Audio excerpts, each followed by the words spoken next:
Welcome, my loves. It's Knowledge Butterfly. I'm back. And as always, sending you peace, love, blessings, and abundance. I'm going to jump right into it. This video is about my full moon ritual in Taurus. So, uh, every time I do a ritual, I actually like to try something different because I don't ever want to get into this whole thing where I'm stagnant and thinking that it's only one way to do something. There's multiple ways to do things and accomplish things, and if you go by what you feel, and allow your higher self to guide you, then you can never go wrong. Like, there's really no wrong. So I'm gonna jump into that today. Today I was guided to a video. This young lady has a YouTube channel. I think she goes by the name of Pretty Boss, and she was she did a tarot reading for the full moon in Taurus, and which I found to be very, very inspiring, and it was interesting because it lined up with a lot of things. She also has a life path number of 8, which is what I have. And so yeah, a lot of things were very, very interesting, and it made a lot of sense, and it just felt like, me. So that made me look at another one of her videos, and the other video I looked at of hers was talking about full moon rituals, and she was just talking about this meditation method you can try. She was also talking about the 7 orishas and the prayer that you can do. I actually didn't do the orishas because I'm going to do more research on that. I was actually guided to some information because lately I've been listening to Brother Panic as well as Bobby Hemmett. And Bobby Hemmett back in the day was talking about the orishas and how the orishas were demiurge gods, and which are earth deities, meaning that their energy is on a lower earthly vibration. Now it's no longer higher vibration. It used to be at a time higher vibration because the original ancestors, the ancestors that were using it at that time, entered and overstood that you had to be at a certain vibration in order to utilize that energy, as well as the things that you were asking for from the orishas had to be of a certain type of integrity, basically, of a certain type of energy, because all is energy. So if you are asking for something that's of a mundane, like a humanistic type of request, and the orishas are going to fulfill that, when they fulfill that shit, it's lowering their vibrations. And so the more people that found out about the orishas, and the more people that got into Santeria, it lowered their vibrations, and it caused them to become a demiurge god. So yeah, so, and that's all of them. So I didn't really do that part. However, I did utilize the exercises she was talking about. So before I get into everything that I did, she also talked about some candles, and my last video I talked about how I had started using candles, not just in my full moon and new moon rituals, but also in my meditation. Not every time I meditate, however, mainly at nighttime. If I do a nighttime meditation, I like to use the candles. It just feels right. It feels like something that I obviously did in a past life. So it feels like something that connects me more to that energy and makes it more powerful. So first off, yeah, so that's where I got that information from. And it was very interesting that I got this information today, because on yesterday, of course, was the actual new moon. It was the 24th. Yeah, yesterday on the 24th, and it was, I think, at 12:45 p.m. Eastern time. I wasn't excited about doing it. I wasn't, my energy wasn't right for it. So I knew that since I was feeling almost more of a dread, like it almost felt like a job to do it. That's not when you do something. So I knew that I needed to hold off and to do it today. So yeah, so I watched her video and everything like that, and she was just talking about the different color candles to get, and she actually gave a cleansing method, which I hadn't done before, and I appreciate her for that as well. and she was talking about the when you get your candles is a cleansing that you're supposed to do with them, which makes a whole lot of sense. So she said she was saying four candles, which I already knew because I utilize four candles when I do most of my meditations with a candle. Sometimes I'll do one, but most of the time it's four. So I picked up four new candles. I got a red candle, and I got three white candles. The colors that she gave were red, white, green, and black, which is interesting because if you think about the African, like the Pan-African, I think, Alliance or whatever it's called, and you think about the diaspora and just the color of the African flag and all that, or not African flag, but a lot of the countries in Africa, they have those colors. But anywho's, I digress. So, like I said, I got one red and I got three white because I got an epiphany. It came to me. You can paint the other two, the black and the green, because I already had paint and I have little paint brushes. So, done. And then what also came to me, which she was talking about, you could burn your intentions in those candles. She also talked about you could write your intentions on the candles. She also talked about you could like tape your intentions on the candles or whatever, just different options she gave. So what I did when I bought the candles, I followed her cleansing method, where she talked about using sea salt water. And so taking sea salt water to cleanse those. What I also thought about was the fact that you actually could smudge them.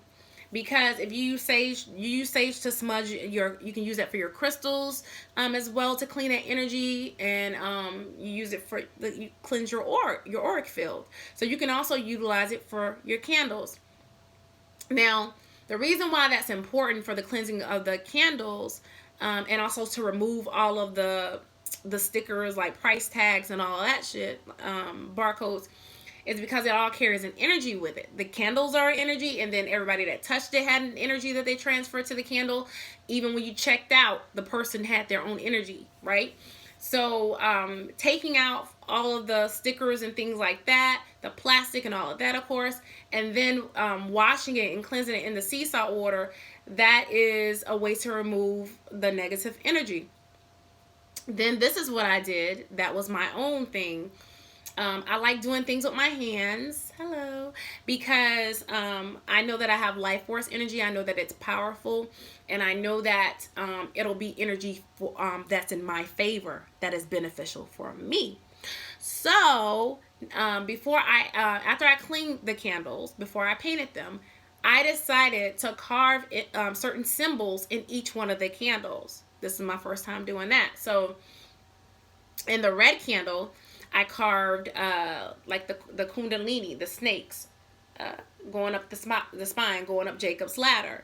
So I carved that into the red candle. And the reason I chose it for the red candle was because it represents to me my root chakra, which is the foundation.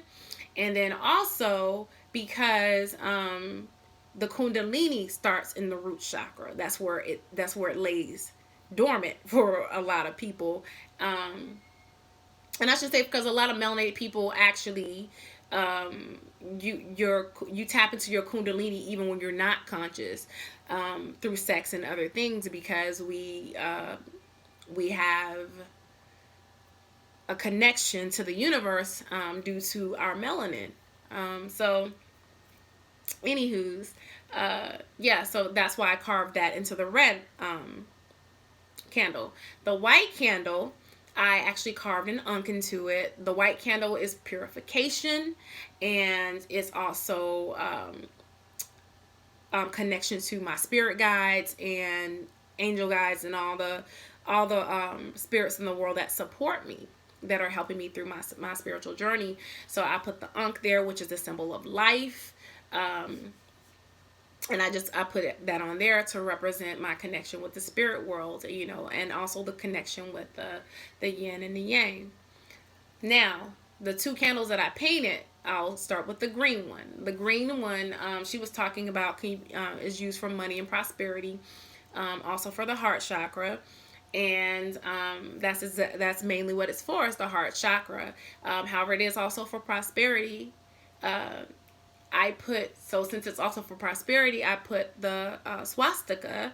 And if you are familiar with the swastika in ancient times, it was an ancient African symbol, and there are still African tribes to this day that utilize that symbol, and you can see it in like the kente cloth and things, and you can still see it on walls from the ancients in Africa and Ethiopia and Egypt and places like that, and here as well in the indigenous melanated people here. There are places where the swastika is still visible, that you still can see this day to this day. It's just that they demonize our symbols, some of our symbols, in order to keep us away from them, especially symbols that are beneficial for us, that can change the game for us in the momentum. So that's why it's important for knowledge is power. That's why it's important for you to have the knowledge of the origin of certain things, and not just what they've turned it into be today.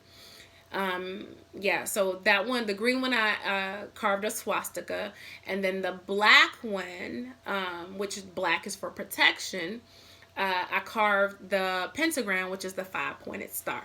All right. Excuse me. Now, in order to prepare for the ritual, as you know, and I've talked about, I normally do my meditation. I do a color meditation wheel, is what I call it, color meditation wheel. This one I did. I had a total of 13 crystals. However, only 12 went around the circle, and the 13th crystal I held in my hand as I meditated. And I actually got an epiphany, not when I was doing it, like when I came up with it and chose my crystals. It wasn't consciously something that I was aware of why I did that. However, now doing the video, I understand that the 12 crystals represent the 12 zodiac signs, right? And the 13th one that I held in my hand represents my spirit. And it represents my Christ energy, my enlightenment, and coming out of the box of the 12 zodiac signs. That's really what the aim is to get out of this whole, I'm a Sagittarius, I'm a Taurus, I'm a this, I'm a that, because that is locking yourself down into this body. This body is governed by those 12 zodiac signs. Okay. So, this meditation, this ritual was, raising my vibration more to get out of that box of being governed by the 12 zodiac signs. Okay. Yeah. So I'll go over quickly the list of stones that I use. So I use 2 selenite ones. One is a long one is a smaller piece. And those were pointing east and west. They were in the center of east and west. And then going clockwise, the next thing I had rose quartz. Rose quartz is for your heart chakra and love. And then I had malachite. Malachite is actually also good for your heart chakra, because it is, of course, is green. However, it also malachite can be utilized as well for your throat chakra and your third eye chakra. However,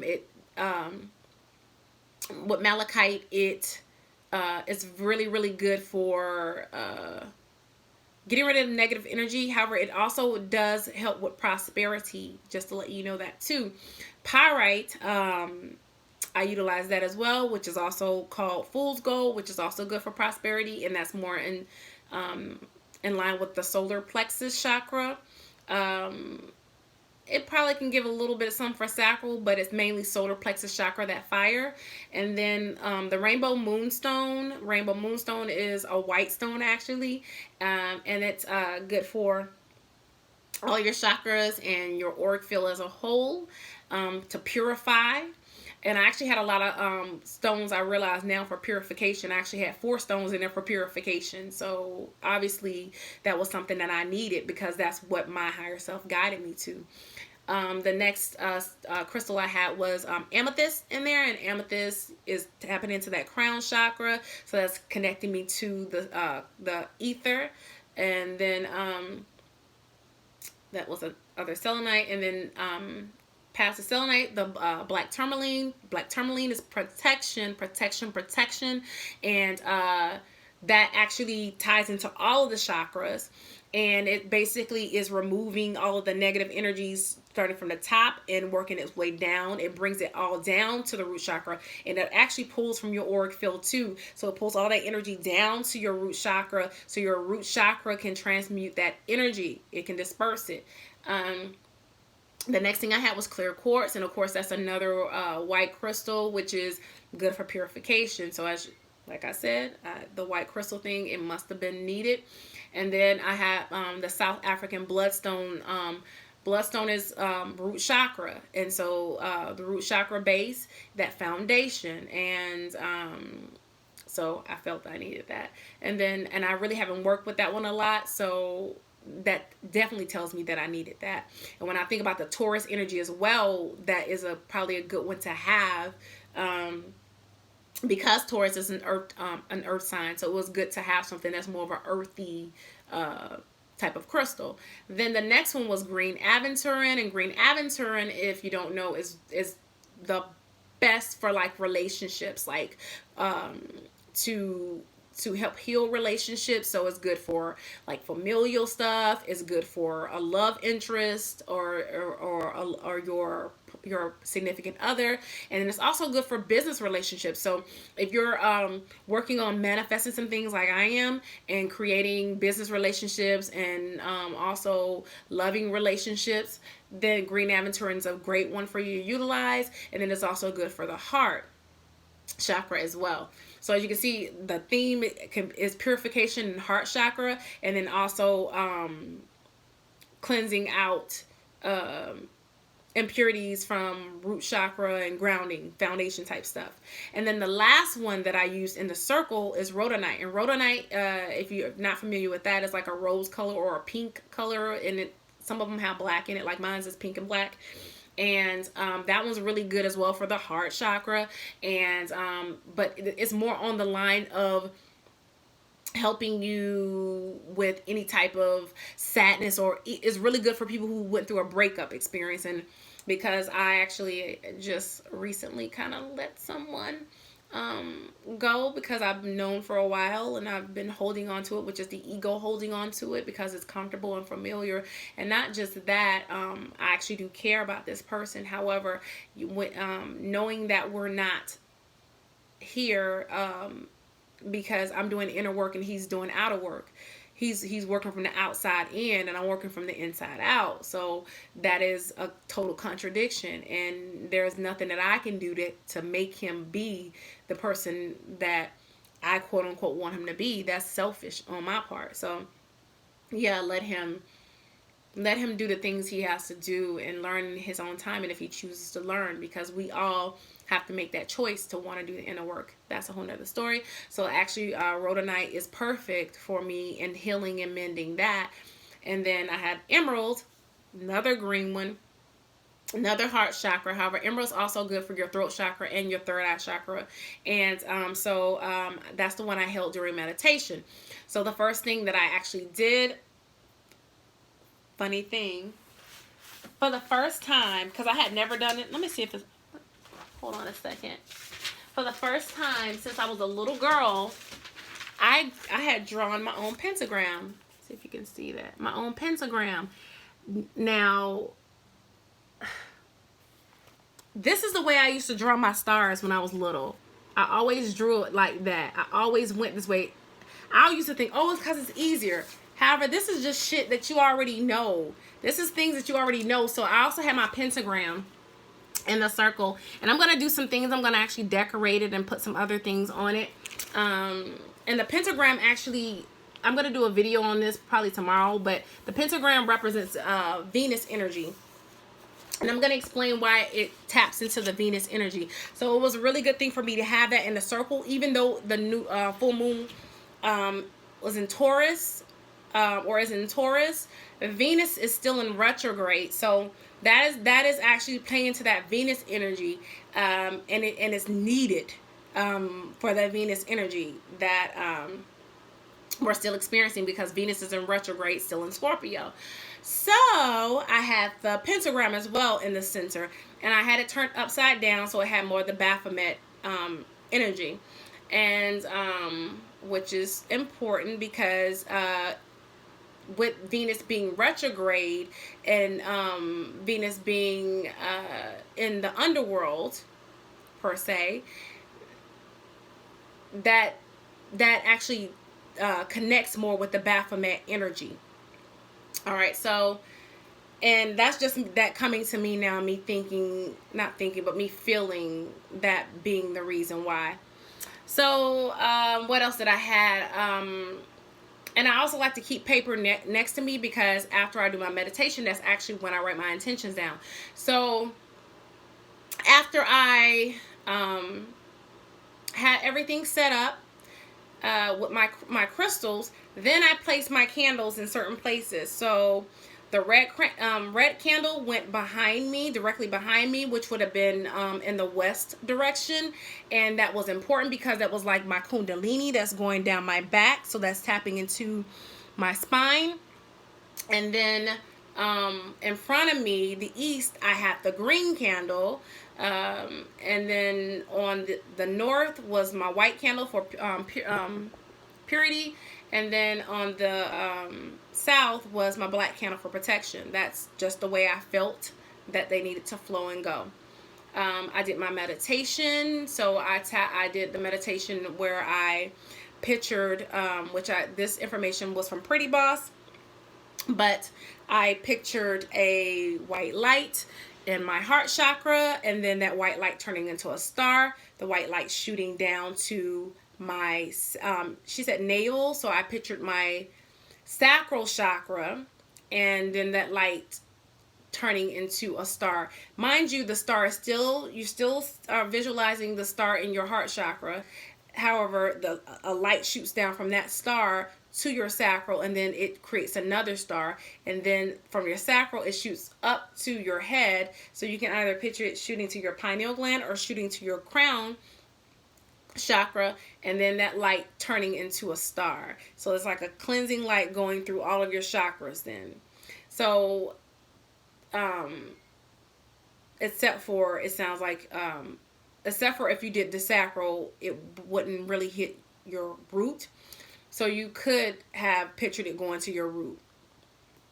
Now, the next thing, before I actually did the picturing, to be honest, I got myself in a state where I felt connected, meaning my head, I felt the energy moving through my head. I felt the energy moving through my hands. I felt the energy moving through my heart chakra. My goodness, I felt the energy in my toes. I felt energy everywhere.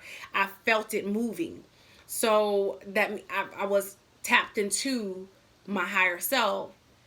Once I was tapped into my higher self, I started visualizing and picturing the light moving and creating the stars. After that, I said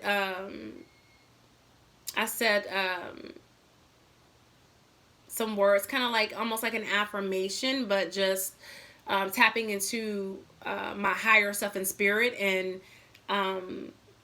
paying respect and giving gratitude towards my higher self and spirit guides.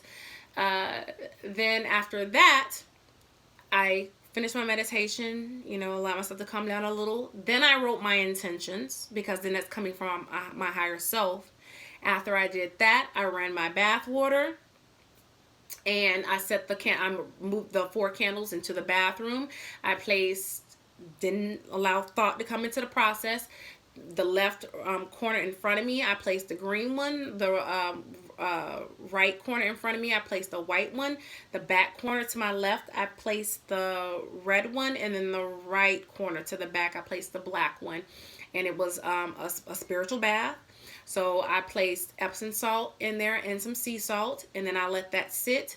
Then I went downstairs and I went outdoors, not all the way because it's raining, which is a good thing because that's also purification, which actually falls in line with my ritual of purification and cleansing.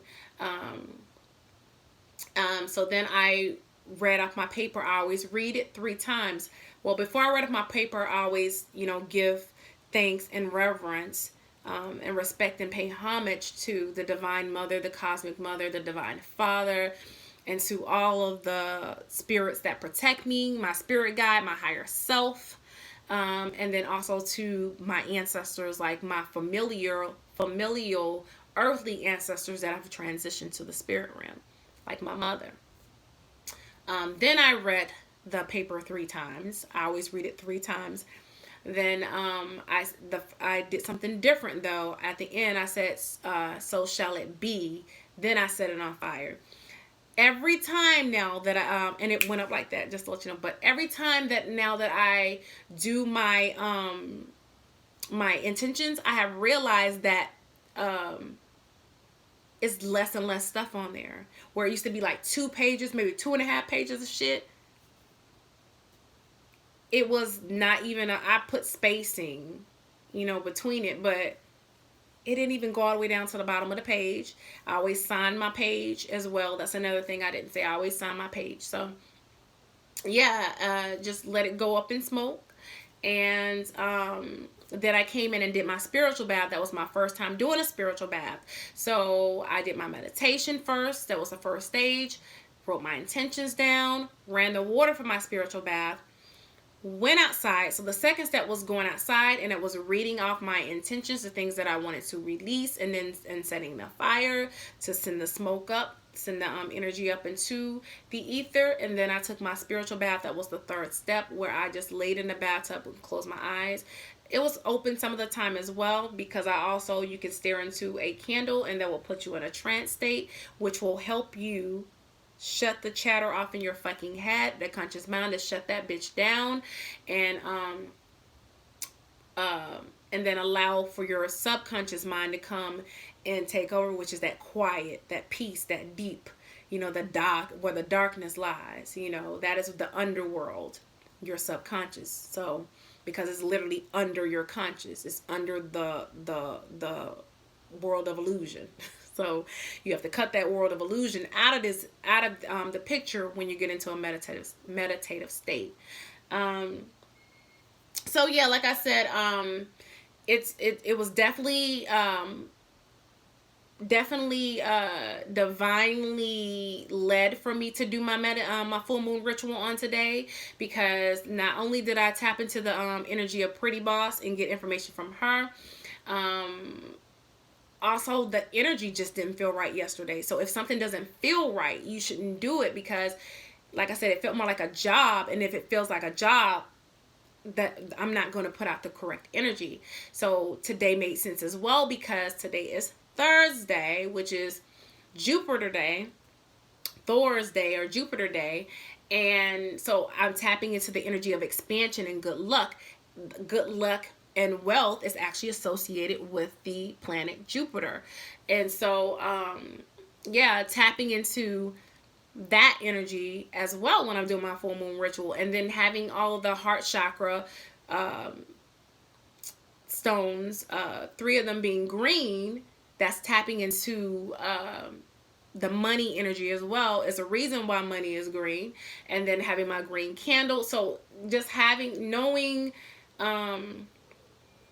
what energy I needed, it was meant for me to do it today. Even the rain, because yesterday I wanted to do it only because the moon was, not just because it was the actual day that the full moon started, but also the moon was visible here in Atlanta. The moon is not visible today because it's been cloudy all day, and it's raining now. So me doing it today, no, I didn't get to actually physically look at it with the 2 eyes, but that doesn't change the fact that that energy is still there.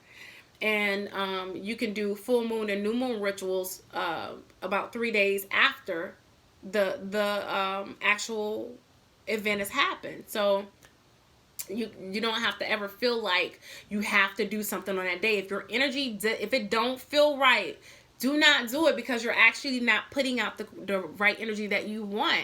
You're gonna actually block the thing that you're working on manifesting, or the things that you want to release. The paper probably won't even fucking burn. You have to burn it like maybe 5, 6, 7, 8, 9, 10, 11, 12 times, you know. So you don't want to have to do that. You want to light the paper and it go up, and you don't have to keep lighting it. You know, that's because your energy wasn't right. You weren't really ready to release that shit. So let me make sure that was everything. Yeah, that's everything that I did. So yeah, just tapping into the right energies, knowing that the moon's north node and south nodes are also in certain energies. I think the north node is in Leo. Right now it's not coming to me what the south node was in. So the Leo energy is fire, and so that is also playing into the energy. And another thing I just thought about too, oh my gosh, my higher self so smart. My higher self chose today, and while my energy wasn't right and it was ready for today, because I was actually excited to do it today, Leo, my Jupiter is in Leo. My Jupiter is in Leo in my natal chart. So me doing my full moon ritual today on Jupiter day is also playing in. That's why the natal chart, knowing your natal chart is actually a good thing, because it allows you to work on that particular blueprint to get the best impact, to get the most out of the energies. So that's another thing I wasn't consciously thinking about. Oh, let me do it on Thursday, because that's Jupiter day, and which is a day of expansion, and your Jupiter is in Leo, and Leo's in the North Node. I actually found out about that Leo being in the moon's North Node today. So like, that's why you have to follow your intuition. If your gut is saying no, don't do it, don't do it. Wait and do it when it's right, when the energy is prime and ready. You know, I actually almost thought of a sexual reference, like, yeah, but you know, just like for a woman, like, you wouldn't want a man to, like, as a female, you wouldn't want a man to, like, to have sex with them if you're not feeling it. You know what I'm saying? If you're not feeling it, you don't want to, because for a woman, really, it is all mental when it comes to sex. We really have to be able to visualize that motherfucker, for real, because we have to visualize that and feel that energy, you know. So it's the same thing. So if it's not feeling right, then you don't need to do it, because all of this is, to me, like, almost like tapping into, like, not necessarily a sexual energy, but it is kind of like all energy coming together is pretty sexual. It really is, because you're creating something from it. You're planting a seed and you're creating something, so it is sexual. Like, everything in the universe is sexual. That's why it makes no sense for people to be like acting like sex is a bad thing, because everything comes from the sex of energy. It does. Everything. What else? I just want to make sure that I get everything out on this video.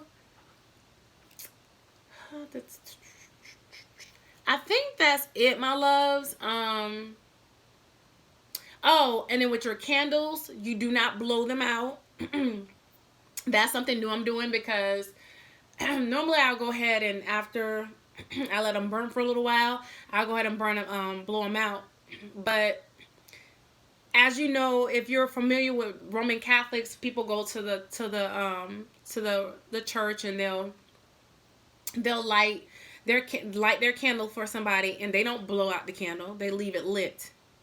You allow that energy of that candle to decide when it's time to let that go. So you let it burn, just like you do an altar for or whatever. You let that burn. Okay, so mine will be burning for however long it needs to burn. Another thing I wanted to quickly say before I end this video, my loves, this is my practice. This is my perspective of ritual, doing these 3 steps. This is something new that I'm trying. Anybody who is records YouTube videos and shares their process, their journey, and their consciousness, because the goal is for all of us to go from just being in consciousness to going to being an enlightened one, being the Christos, being the crystallized being. That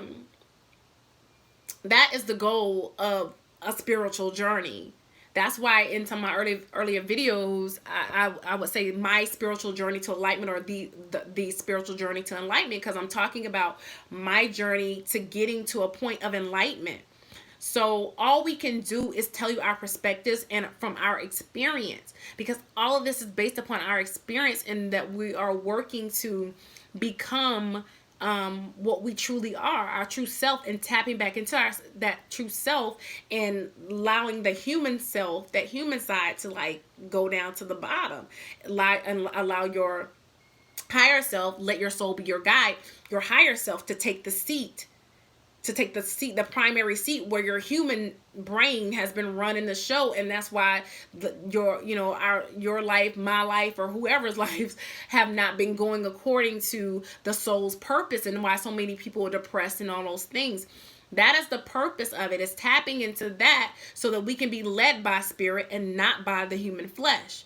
That's why people demonize the human flesh in all the religions, because it's the animalistic side of us. It's the side of us that wants to like compete with everybody, who want to debate with everybody, who want to tell somebody something's wrong, something's right.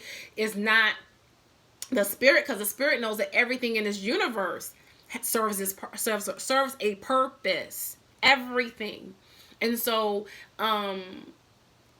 that's why you don't take anybody's perspective as the gospel. However, you don't have to bash it either, because however that person is going through their journey, it is their destiny, it is their divine purpose, their divine steps they're supposed to take to get to where they're the next step of their journey. So don't listen to anybody's channel and be like, oh, I just have to do everything they say. No, the fuck you don't. That means that you need to get out. And I've done some videos on prosperity programming and just programming as a whole. That means that you still have that program running of that religion. And that religion says that, oh, now I've found somebody who got all the answers, so I'm going to follow everything they say. That is not the way. The only person you should be following is your fucking higher self, is yourself. Only you can save yourself. Can't nobody else save you. That is what I have learned through my spiritual journey. So I really want to thank you guys so much for watching my channel, for liking this video, for subscribing to my channel, and also for following me on my Facebook, which is Knowledge Butterfly at Empress Rockstar, and my Instagram, Knowledge Butterfly. So sending you guys out love to the ether. Heart, you guys. Peace.